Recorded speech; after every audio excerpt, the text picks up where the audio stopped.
ఏవైంది ఆ దివ్య దివాకర్ కేస్? ఇదే ఆ కేస్ ఫైల్ సార్.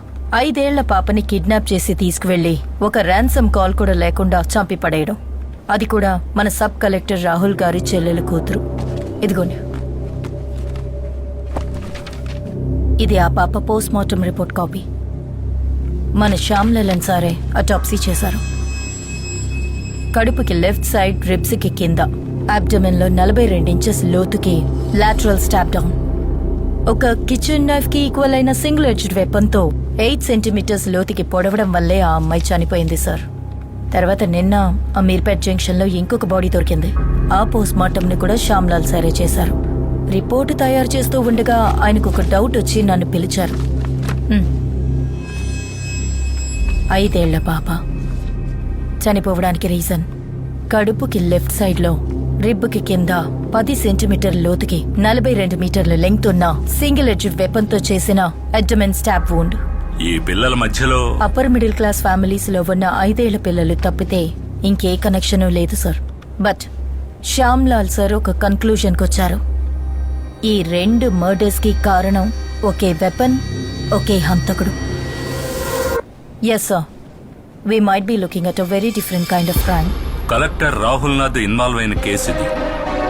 ఒక డౌట్ మీద ఎలాంటి ఇన్వెస్టిగేషన్ ఓపెన్ చేస్తే నో, నువ్వు కావాలంటే దీన్ని కంటిన్యూ చేయొచ్చు, బట్ కీప్ ఇట్ క్వైట్. ఎట్టి పరిస్థితుల్లోనూ మనం ఎలాంటి యాంగిల్లో వెతుకుతున్నామని మీడియాకి లీక్ అవ్వకూడదు. Sure sir, I can try to keep it quiet. But ఈ కేస్ డీటెయిల్స్ అన్ని ఆల్రెడీ పబ్లిక్ డొమైన్ లో ఉన్నాయి. ఇక మనం చేసిన ఈ ఇన్వెస్టిగేషన్ ని రిపోర్టర్స్ ఈజీగా పసిగట్టేస్తారు. అలా జరిగితే అన్ని ఛానల్స్ లో ప్రైమ్ టైమ్ హెడ్లైన్స్ లో ఇదే ఉంటుంది, మన సిటీలో ఒక సీరియల్ కిల్లింగ్ జరుగుతుందని.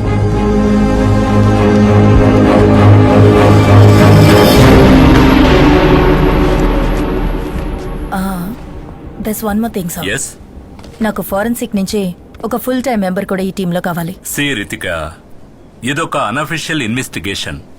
FSL లో ఉన్న 8 మంది ఫోరెన్సిక్ నిపుణులతోనే ఈ జిల్లాలో అన్ని కేసుల్ని మేనేజ్ చేస్తున్నాం. నన్ను అడిగితే ఈ కేసులో ఒక వ్యక్తిని మాత్రమే నేను అసైన్ చేయగలుగుతాను. కానీ నీకు ఆ పేరు ఇష్టం లేకపోవచ్చు రితిక. మన మెడికో లీగల్ అడ్వైజర్ శామ్యుయల్ జానే ఆ పేరు.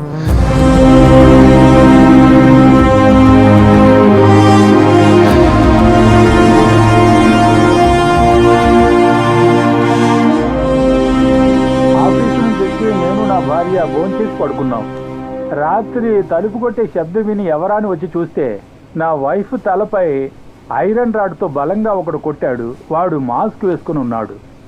ఇప్పటికే 100 సార్లు ఈ విషయం మీతో చెప్పాను. నేను అడ్డుకుందాం అనుకున్నా, నేను ఆపాలనుకున్నాను. వాడు నా తలను గోడకేసి కొట్టాడు. నేను స్పృహ తప్పాను.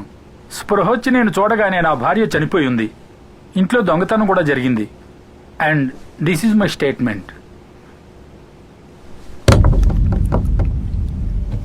మీ భార్య ఇంతకు ముందు మీ మీద పెట్టిన డొమెస్టిక్ అబ్యూస్ కేసుని నేనే సాల్వ్ చేశాను. అది మీకోసం. మీరిప్పుడు చెప్పేవన్నీ అబద్ధాలని మీకు నాకు తెలుసు. నిరూపించగలరా?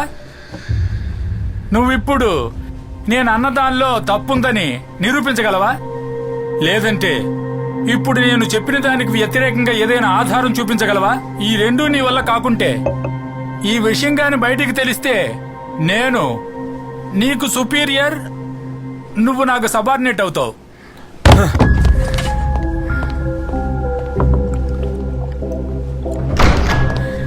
వీడికి ప్రూఫ్ కావాలంట. ఏమైందయ్యా? వాడే సార్, నాకు ఖచ్చితంగా తెలుసు. ఏ డాక్టర్ అయినా వాడి తలకు తగిలిన దెబ్బని చూసి వాడంతటా వాడే చేసుకున్నాడా లేక ఎవరైనా కొట్టారా నేను ఖచ్చితంగా చెప్పగలరా? లైట్ డిటెక్టర్ టెస్ట్ తప్పకుండా జరగాలి సార్. అతను బైపాస్ సర్జరీ చేయించుకుని పేస్ మేకర్ పెట్టించుకున్న హార్ట్ పేషెంట్ అయ్యా. మన లైట్ ఎడిటింగ్ అప్లికేషన్ ఇస్తే దానికి పాల్గొనడానికి ఫిజికలీ అన్ఫిట్ అని ఒక డాక్టర్ సర్టిఫికేట్ తీసుకుని కోర్టులో ఇచ్చేస్తాడు. అంతే. దానికి ఎలాంటి అవసరం ఉండదనుకుంటాను.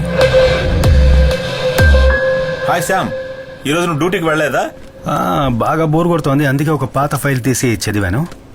ఇప్పుడే వస్తాను.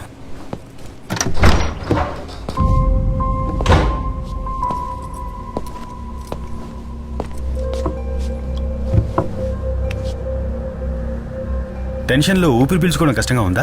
లేదు. ఇది పేస్ మేకరా లేక ఐసీడియా? ఐసీడీ.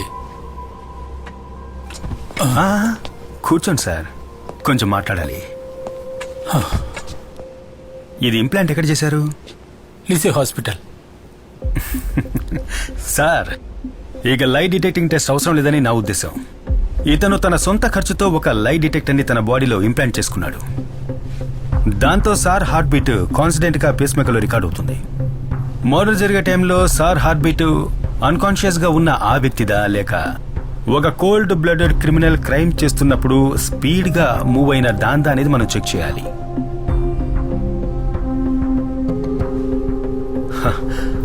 అప్పుడు తెలిసిపోతుంది ఎస్పీ గారి స్టేట్మెంట్ నిజమా లేక అబద్ధమా అని.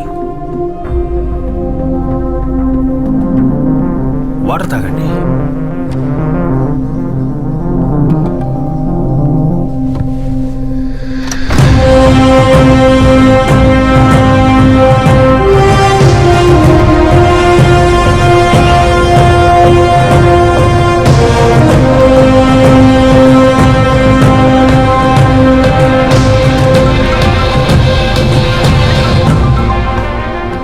హలో రాజు సార్.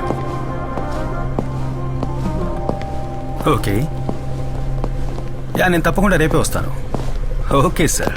అన్నట్టు ఇన్వెస్టిగేషన్ ఆఫీసర్ ఎవరు సార్?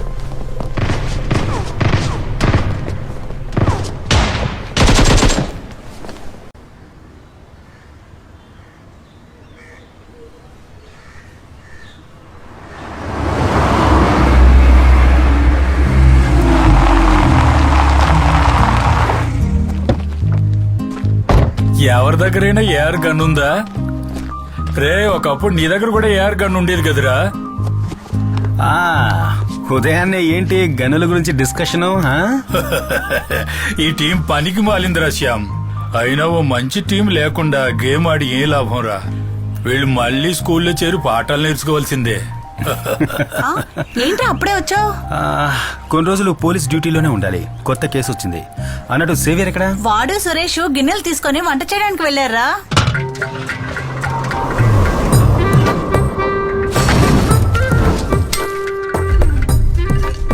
ఈ ఎపిసోడ్ లో మీరు చూస్తున్నది ఒక కొత్త ప్రిపరేషన్. చాలా టేస్టీగా ఉండే మేక గోట్ టొమాటో ఆనియన్ అన్ని మిక్స్ చేసిన వంటకం. And it's really tasty yummy. Save ఒక నిమిషం. ఇలా చూడు, ఇది నీకు కాదు, వేరే ఇస్తాను. ఇది నాన్న చేత తినిపించి షార్ట్ తీయాలి, అర్థమైందా? సరే, ఓకే కానీ నాన్న.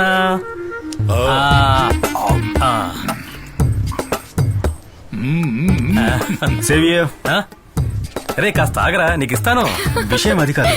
ఆ, దాన్ని వాడికి ఇచ్చేసిరా, కొంచెం మాట్లాడాలి. ఇదిగో పట్టుకో, అది కూడా తీసుకెళ్లి జాగ్రత్త పెట్టు. నేను పీజీ ఫినిష్ చేసి మెడికల్ లైన్లో కొంతకాలంగా తిరుగుతూ ఉన్నాను కదా. ఆ, నాకు ఒక మర్డర్ ఇన్వెస్టిగేషన్ లో పోస్టింగ్ దొరికిందిరా. ఆహా, ఇక్కడే మనూర్లోనే. సూపర్ రా. టీం లీడ్ చేస్తోంది ఎవరో తెలుసా? ఎవరు? Ritika saviour IPS.